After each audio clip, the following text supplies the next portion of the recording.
We go now to Castlewood, South Dakota, and Homeland Security Secretary Kristi Noem. DHS calls this the largest operation in its history, nearly 3,000 federal agents out there.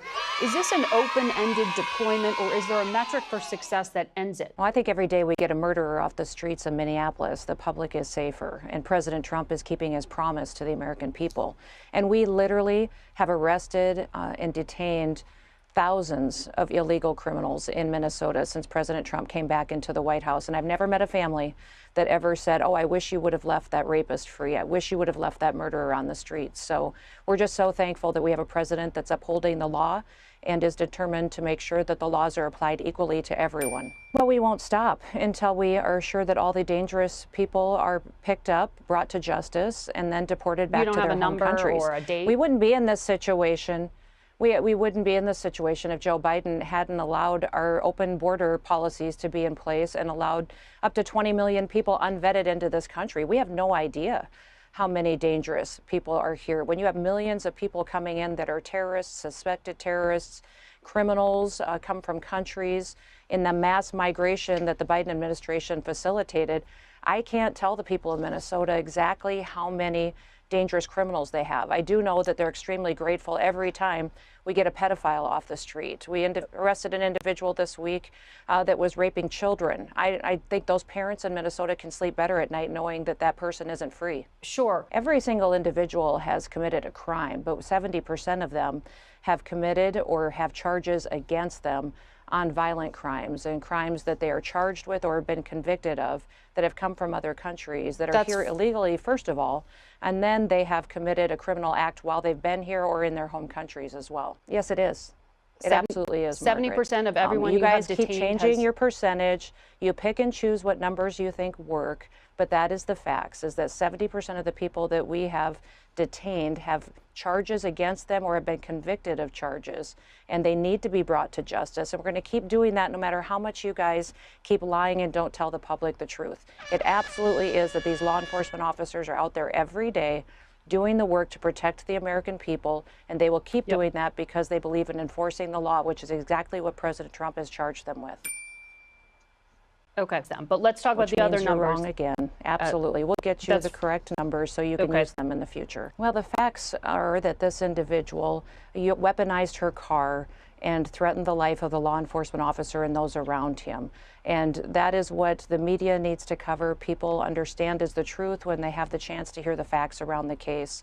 And this individual was impeding law enforcement operations for quite some time before this incident happened. It's a tragedy that this situation has happened in this country, and we hope there's never another situation like this before. But this officer relied on his training to defend his life and to defend those around him, and we're grateful that we're in a situation where we hope that more people don't weaponize their vehicles like this. We're seeing it happen over and over again.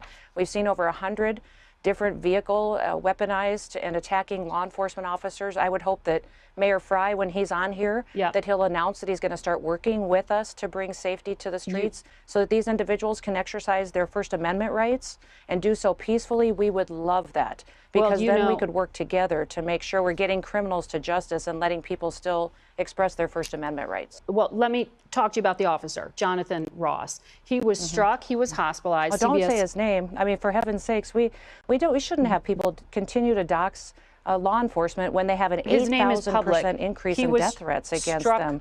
I know, but that doesn't mean it should continue to be said. His life, he got attacked with a car that was trying to take his life, and then people have attacked him and his family, and they are in jeopardy. And we have law enforcement officers every day who are getting death threats and getting attacked at their hotels. Well, can you tell me about his status right ice now? Thrown at them and well, of course, no one condones violence against anyone. But here, CBS reported that he did have internal bleeding in the torso. We followed the exact same protocols that we always have for years as to investigations into these situations. But 3 days of I'm not going to talk about leave. his medical records. I know that you know that in itself is his prerogative to discuss his health. But we're hopeful that all of our law enforcement officers know that they can go out and do their job, apply the law equally to everyone, and that they can do so safely, and that the media and people aren't going to attack them for standing up for what's right.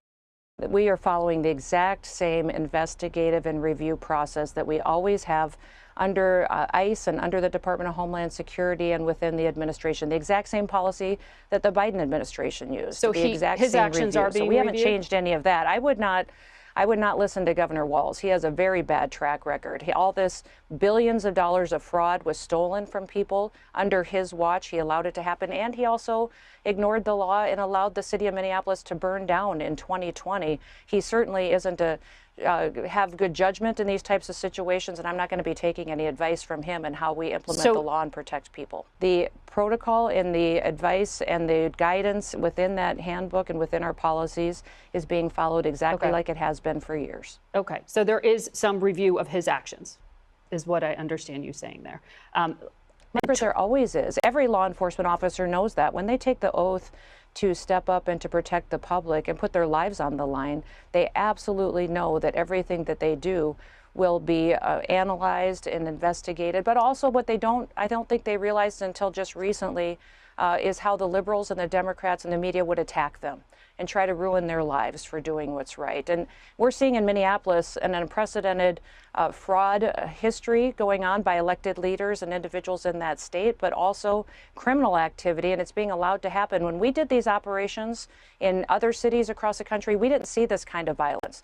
We didn't see organized, funded protesters come in to conduct acts of violence against our law enforcement officers like we're seeing in Minneapolis. The elected leaders and Mayor Fry is allowing that to happen and allowing this kind of violence to happen when we didn't see it in Louisiana, we didn't see it in Florida, we didn't see it in other cities. We will talk to Fry about what's happening and we in his shouldn't city. have to be watching it here in Minneapolis. But they are absolutely trained for the situations that they're put in. We would never put an officer in a situation that they would be beyond their training and skill set. And so these are highly trained individuals that are here and in Minneapolis doing the operations they are. And frankly, the Minneapolis Chief of Police is not an expert. Absolutely, they are trained to that. Their specialized skill set is being utilized for where they are located and the jobs that they are doing in Minneapolis and across other cities across the country. They have an incredible amount of training that is ongoing throughout their careers. Do you want to expand that? Control, in handling enforcement operations that they have. Do I want to expand it based on the Minneapolis Police Chief's advice? Well, some Not on his advice. No, but some Republican lawmakers. Well, Republican lawmakers and Democrat lawmakers, they absolutely can continue to debate. That's what they're supposed to do, is work on policy and pass laws. What I know is that under the Department of Homeland Security has always been entrusted with training our federal law enforcement officers. We do it for many different agencies. We train those within the ATF, the DEA. We train those that are established across the country. Yep. We are the largest law enforcement operation and department in the government beyond the Department of War, and we're proud of that, and we've done it with excellence for years and are continuing to put the resources and people into our law enforcement officers.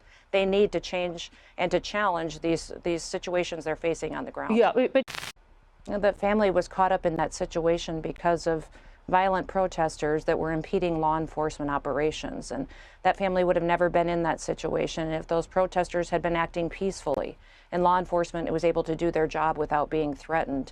And so it's a terrible situation that family had to go through, and I hope it never happens again. But we need to remember that because the mayor and the governor have allowed this kind of violence to be perpetuated across Minneapolis is why there's other innocent people that are impacted throughout the city, but throughout their state as well.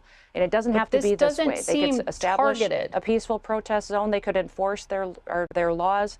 And if Governor Walz didn't recognize that what he is doing there is poor leadership, he wouldn't have put his National Guard on standby in order to respond. And I'm hopeful that he does recognize that he needs to start working with us. I have are your agents going to comply? I know the White House has asked him to.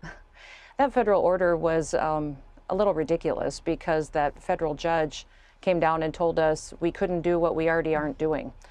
We just saw video of chemical agents being used. We only use those chemical agents when there's violence happening and perpetuating, and you need to be able to establish law and order to keep people safe. That's the only situation. So that judge's order didn't change anything for how we're operating on the ground because it's basically telling us to do what we've already been doing.